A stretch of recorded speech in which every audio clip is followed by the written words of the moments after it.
오늘 말씀은 마가복음 4장 35절로 41절 말씀입니다. 마가복음 4장 35절부터 한 목소리로 읽겠습니다.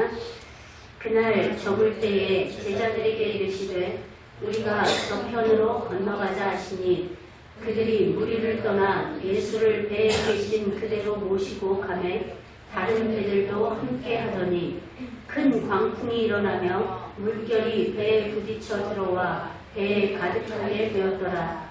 예수께서는 고물에서 베개를 베고 주무시더니 제자들이 깨우며 이르되 선생님이여 우리가 죽게 된 것을 돌보지 아니하시나이까 하니 예수께서 깨어 바람을 꾸짖으시며 바다더러 이르시되 잠잠하라 고요하라 하시니 바람이 그치고 아주 잔잔하여지더라. 이에 제자들에게 이르시되 어찌하여 이렇게 무서워하느냐 너희가 어찌 믿음이 없느냐 하시니 그들이 심히 두려워하여 서로 말하되 그가 누구이기에 바람과 바다도 순종하는가 하였더라. 아멘.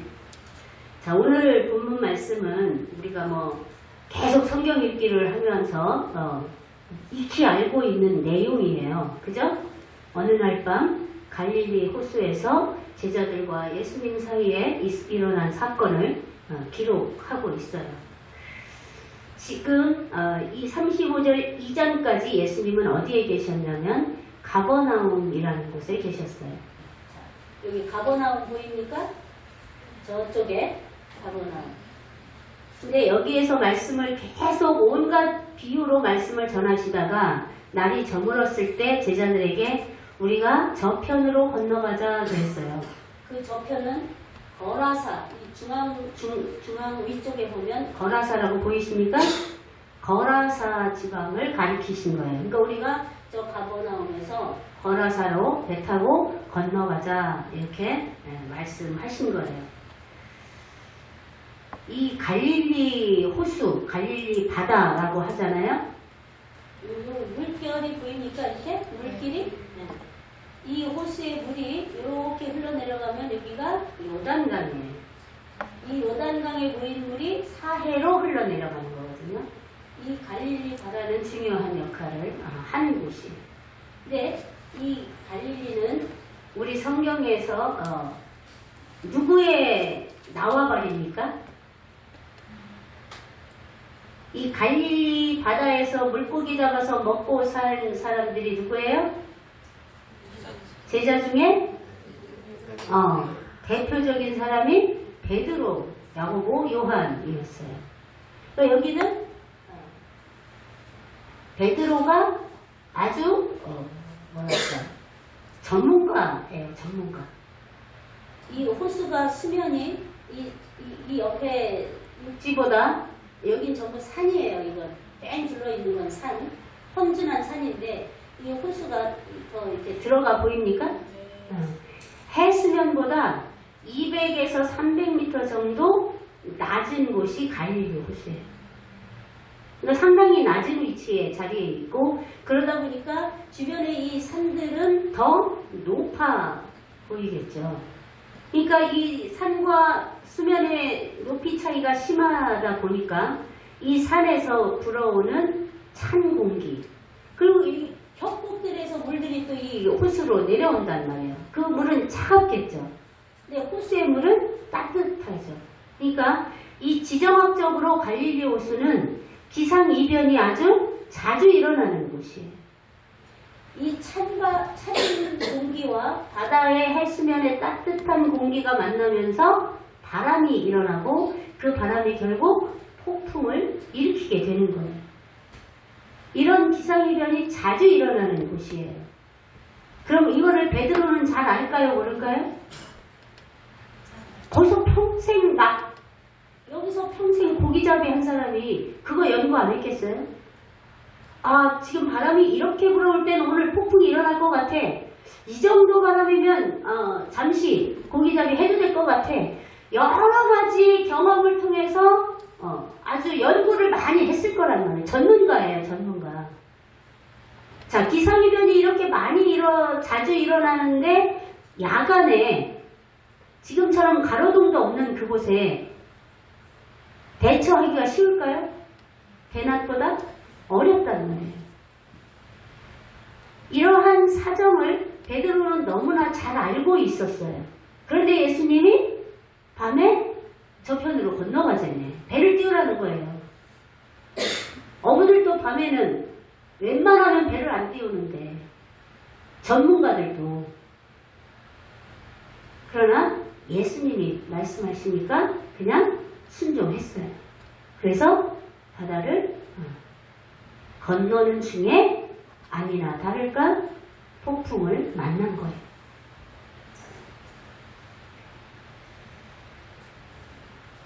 우리가 생각할 때 순종하면 잘 돼야 되잖아, 일이. 그죠? 자, 이런 폭풍을 만날 거라는 걸 알았지만 예수님의 말씀이기에 예수님이 가자 하니까 순종해서 갔어요. 그럼 폭풍 안 만나야잖아. 그게 우리의 상식이에요. 그죠? 그게 우리들이 생각하는 이치예요. 그럼 예수님 뭐 잘못되신 거 아니야? 그죠? 그렇게만 본다면 우리의 시선을 우리는 그렇게 고정하고 있을지라도 하나님의 시선과 하나님의 생각은 우리와 다르다는 게 언제나 인정되어야 해요. 그게 하나님의 주권을 인정하는 거예요. 자, 그렇다면 순종했는데 고난을 만났다면 거긴 반드시 하나님의 숨은 뜻이 있는 거예요. 순종했는데 왜 고난을 만납니까? 그건 하나님의 뜻이 있다는 얘기예요. 여기서 예수님이 숨은 뜻은 뭐였을까요? 폭풍을 만나게 하신 숨은 뜻은 제자들의 믿음을 테스트하시기 위함이었어요. 제자들 편으로 보면 자신들의 믿음의 민낯을 보게 하시기 위함이었어요. 예수님을 그렇게 따라다니며 함께 했다. 믿음의 사람이야 라고 생각했을지 모르지만 니네 믿음이 이거밖에 안 돼. 너넨 나를 몰라. 나에 대해 니네가 아니? 그거 깨달으라고. 그들의 믿음을 테스트하시기 위해서. 주님이 그들에게 믿음을 테스트하시기 위함이었다는 건 어느 부분에서 알 수 있냐면 폭풍을 만났을 때, 풍랑을 만났을 때 예수님은 뭐하고 계셨어요? 오늘 이번 말씀해 보니까 주무시고 계셨어요. 사랑의 주님이 병자도 고치시고 찾아가서 고쳐주시는 주님이 제자들이 폭풍랑 만나서 죽으라고 주무셨을까요? 뜻이 있으셨다는 얘기예요. 자, 우리는 오늘 바다 한가운데서 풍랑을 만난 제자들의 태도를 통해서 우리는 위기 상황에서 우리의 믿음은 어떤지, 우린 또한 제자들과 다른 태도를 취하는 사람인지 우리를 점검하기를 원합니다. 우리 37절 말씀을 한번 다시 읽어봅시다. 큰 광풍이 일어나며 물결이 배에 부딪혀 들어와 배에 가득하게 되었더라. 자, 지금은 배에 물이 가득한 상태예요. 그런데 그것이 일순간에 한 번에 배에 물이 가득 찼을까요? 서서히 찼을까요? 서서히 찼을 거예요. 그러면 시간적 텀이 있었다는 얘기예요. 물이 이렇게 다 차기까지. 그 물이 이렇게 가득 찰 때까지 그럼 제자들은 손 놓고 있었을까요? 제자들은 뭐 했을까요? 열심히 물을 퍼내고 지금까지 자기들이 고기잡이 하면서 풍랑을 만났을 때 대처했던 방법을 온갖 방법을 다 동원해서 사용했을 거예요. 그죠? 전문가니까 자신들의 경험을 의지해서 자신들의 지식을 의지해서 온갖 방법을 동원했을 거라고요. 그러면서 베드로의 성정을 본다면 투덜거렸을 수도 있어요. 내가 이럴 줄 알았다고. 밤에 가자고 할 때부터 알아봤다고. 아, 내가 말렸어야 되는 건데 목수이신 예수님이 바다에 대해서 뭘 하시겠어. 그러면서 막 물을 퍼냈을 수도 있어요. 어쨌든 이 제자들은 짜증이 났어요. 허둥지둥 물을 퍼내면서 우리가 이 제자들이 짜증을 냈다 안 냈다는 그 다음 말씀을 읽어보면 유추할 수 있는데, 먼저 제자들이 자신들의 지식과 경험을 의지해서 물을 퍼내고 동원할 수 있는 수단과 방법을 다 동원해서 안정을 찾아보려고 했던 그 제자들을 우리가 떠올려 볼 때 이 제자들이 놓치고 있는 게 뭘까요?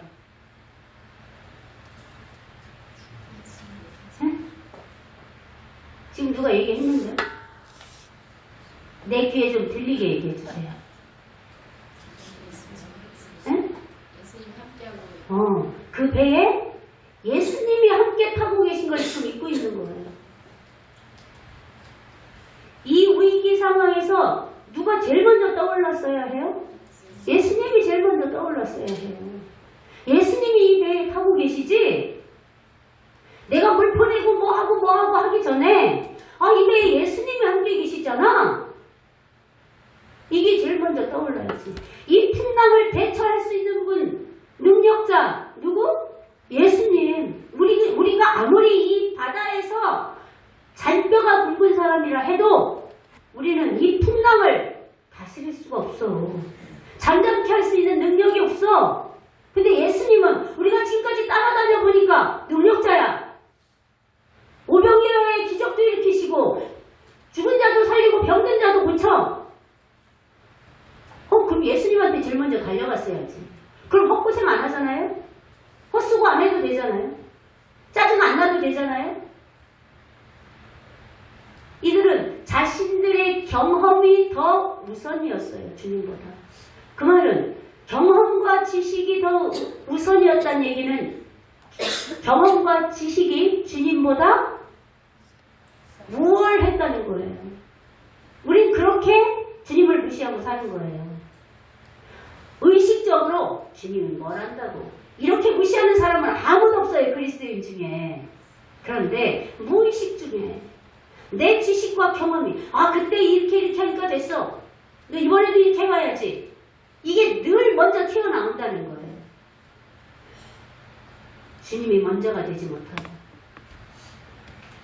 자, 그렇게 헛수고하면서 힘들었던 제자들이 예수님께 이제 해도 안 되니까 예수님이 생각났고 예수님한테 갔어요. 가서 뭐라고 하는지 38절 읽어봅시다.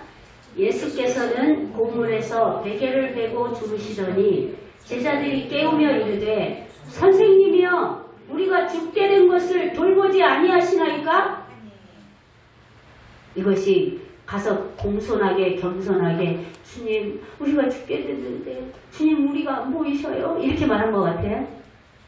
벌써 여기서 선생님이요 라고 하잖아요. 주여라고도 안 하고 선생님이요 우리가 이렇게 다 죽게 됐는데 주무시고 있습니까? 잠이 옵니까? 이 말이에요 지금. 이해가 안 갔어요. 지금 해도 안 돼서 자기들은 온통 두려움에 배가 뒤집힐 두려움에 가득해갖고 예수님한테 갔는데 예수님은 자고 지금 잠이 오냐고. 이 상황에서 지금 잠이 오냐고. 제자들 있잖아.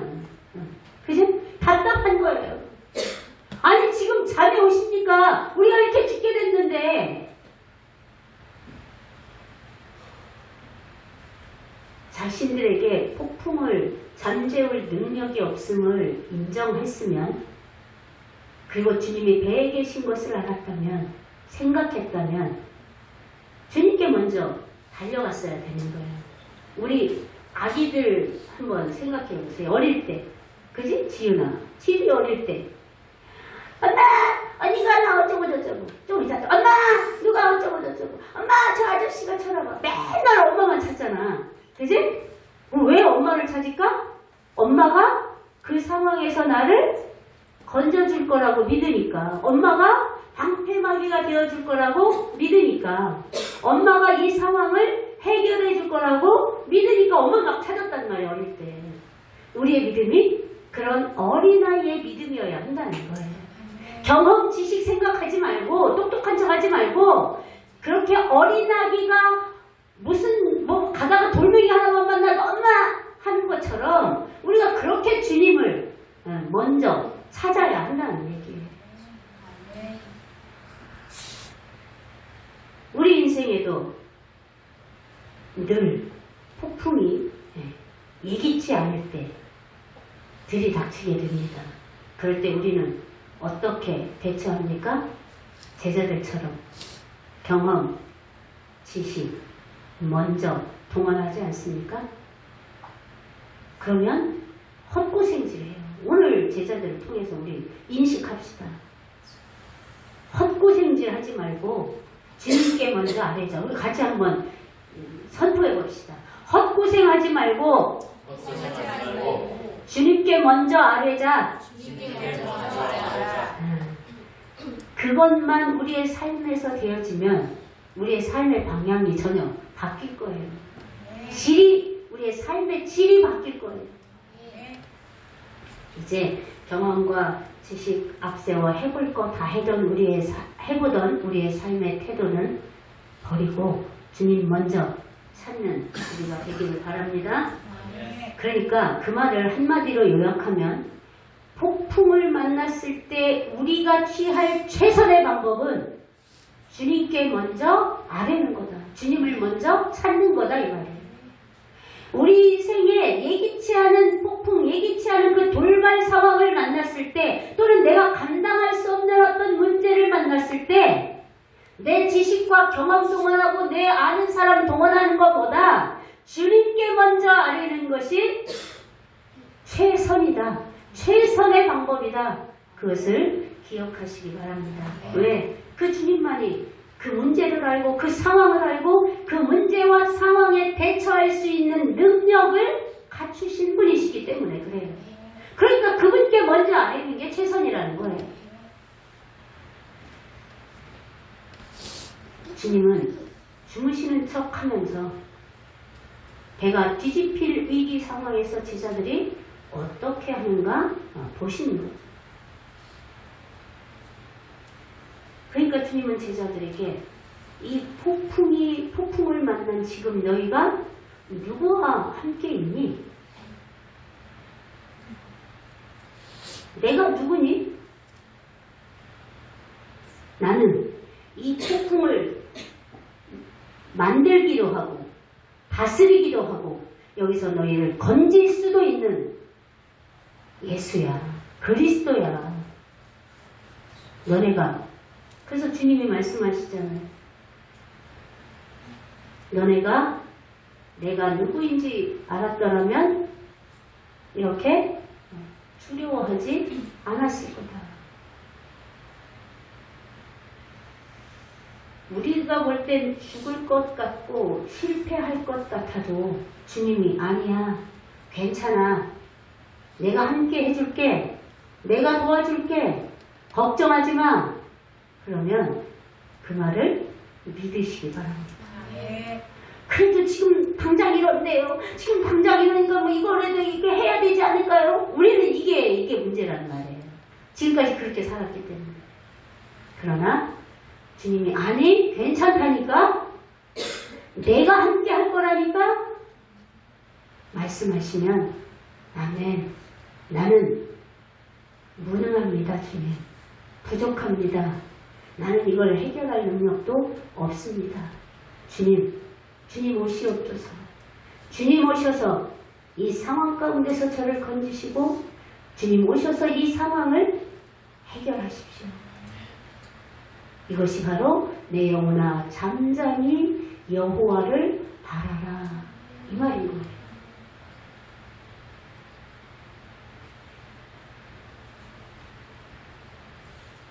어떤 폭풍이어도 믿음으로 주님을 바라보면 주님은 하나님의 영광을 보게 될 거라고 말씀하셨죠. 누구에게? 마리아와 마르다에게 그랬죠.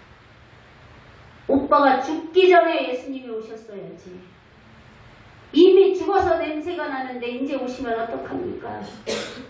원망하는 마리아 마르다에게 주님이 내가 믿으면 하나님의 영광을 보리라 하지 않았더냐? 하시면서 가셔서 나사로를, 무덤 가운데 있는 나사로를 살리셨잖아요. 그래서 하나님의 그 죽은 자를 살리시는 영광을 마리아와 마르다 앞에 보이셨잖아요. 어떤 상황이라도 주님을 거기서 나를 건지실 분으로 그 문제를 아시고 가장 완전하게 해결하실 수 있는 분이 주님이신 것을 믿고 주님께 맡기면 주님이 어떻게 나를 인도해 가시는지 하나님의 영광을 보게 될 것입니다. 그 어떤 인생도 폭풍을 피할 수 있는 인생은 없습니다. 폭풍을 만나지 않는 인생도 없습니다. 문제는 이 폭풍을 누구와 함께 맞느냐 이거예요.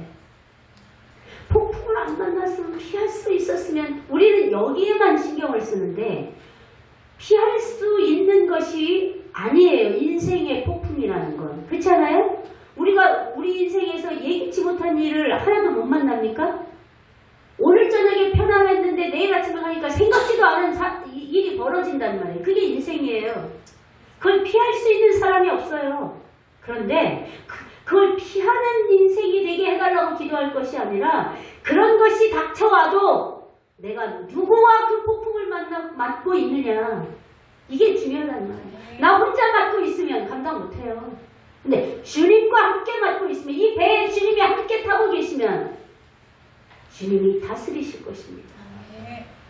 주님이 능히 거기서 우리를 능력의 팔로 건져 주실 겁니다. 이사야서 41장 10절에 하나님이 우리에게 그런 폭풍을 만났을 때 약속해 주신 말씀이 있습니다. 같이 읽어봅니다. 두려워하지 말라. 내가 너와 함께함이라. 놀라지 말라. 나는 네 하나님이 되니라. 내가 너를 굳세게 하리라. 참으로 너를 도와주리라. 참으로 나의 의로운 오른손으로 너를 붙들리라. 아멘이십니까? 아멘.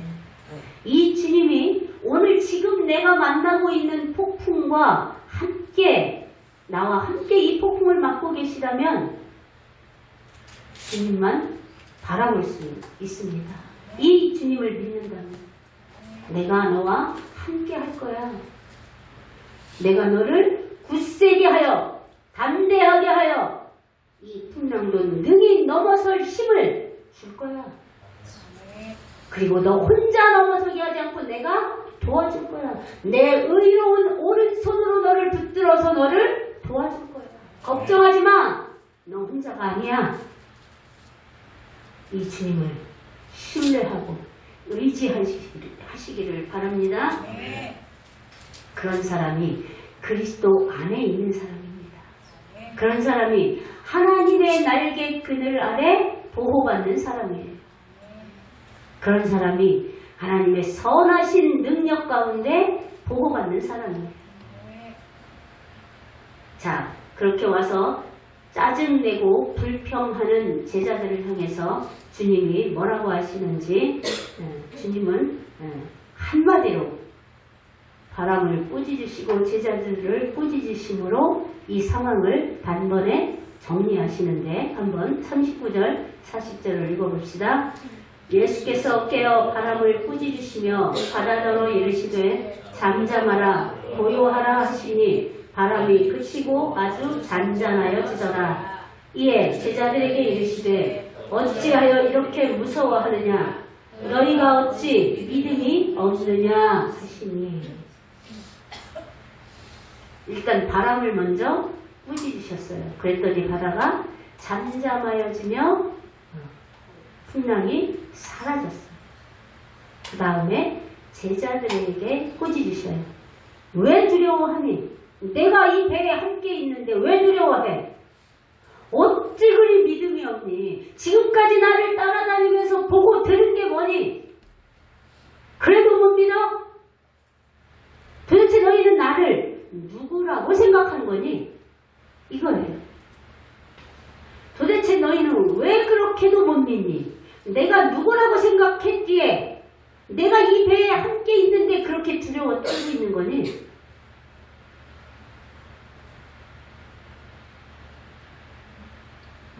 제자들은 주님을 메시아로 그리스도로 믿지 않고 있었습니다. 알지 못했습니다. 그들이 알았던 것보다는 그들이 바랬던 건 로마로부터 우리를 해방시켜줄 정치적인 왕 예수님을 그렇게 기대했고 거기 하나에 초점이 맞춰져 있었기 때문에 그렇게도 예수님이 말씀하시는 나는 하나님의 아들이다. 나는 하나님께로부터 보내심을 받았다. 나는 너희를 구원하러 왔다. 나는 너희를 하나님께로 인도하기 위해서 왔다. 말씀하셔도 모르더라는 거예요. 왜? 나의 생각을 안 바꾸니까. 언제쯤 저 로마를 뒤엎어버리고 우리를 건지실까? 예루살렘의 십자가에 돌아가시기 위해서 입성하실 때조차도 이제 그때인가 보다 이렇게 생각했지 십자가에 죽으실 거라고는 상상도 안 했단 말이에요. 내가 내 생각 하나에 꽂혀서 그 생각을 바꾸지 않으면 아무리 옆에서 말해도 그 말이 들어가지 않고 들어오지 않으니까 눈으로 보여줘도 믿지 않더라는 거예요. 주님을 풍랑을 지으시고 만드시고 다스리실 분으로 믿었다면 우리를 건지실 분으로 믿었다면 제자들은 그렇게 두려워 떨지 않아도 됐을 거예요. 여러분은 예수님을 어떤 분으로 믿고 있습니까? 예수님을 어떤 분으로 알고 있습니까? 그저 우리가 필요한 것 기도하면 들어주시는 분? 그런 소원 성취해 주시고 우리의 문제 해결해 주시는 분? 우리 성공의 도구? 필요 충족 요건을 갖춰주시는 분? 그런 분으로 알고 믿고 있었다면 그건 잘못된 믿음입니다. 이 잘못된 믿음은 실패할 수밖에 없습니다. 제자들처럼. 이 잘못된 믿음은 절망, 낙심을 가져다 줄 뿐입니다. 왜? 그렇게만 믿고 있었는데 안 해주니까 낙심하죠. 절망하죠. 그리고 불평하죠. 하나님께. 그런 믿음은 파도 앞에 두려워하지 않을 수가 없고 풍랑 앞에 절망하지 않을 수가 없습니다. 그가 누구이기에 바다를 잠잠케 하는가? 우리 자신에게 반문해봐야 합니다. 오늘 말씀을 읽을 때 그가 누구이기에 내가 믿는 그분이 어떤 분이기에 바다를 잠잠케 하시지? 내 인생의 전부를 드리라 하지? 맡기라 하지? 믿으라 하지? 그분을 예배하는데 목숨을 걸라 하지? 그분이 누구이기에? 왜 나는 그분을 믿으려 하지? 어떤 분이기에? 자기 자신에게 질문할 수 있기를 바랍니다. 그래서 새로운 이해, 새로운 믿음으로 그분과 연합할 수 있기를 바랍니다.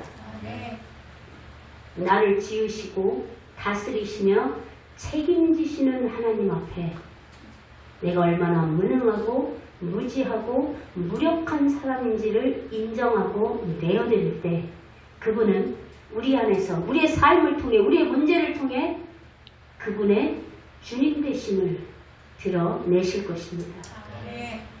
모든 것의 주인 되시며 만물이 그 발 아래 복종하는 분 그분이 예수 그리스도이십니다. 우리의 두려움, 의심, 경험, 지식, 오름 다 내려놓고 그분이 내 능력 되심을 경험하는 여러분이 되시기를 축복합니다. 인생의 돌발 상황 앞에서 절망하지 않고 오히려 주님께 먼저 아뢰므로 그 두려움을 넘어 평안으로 인도하시는 주님을 경험할 수 있기를 축복합니다.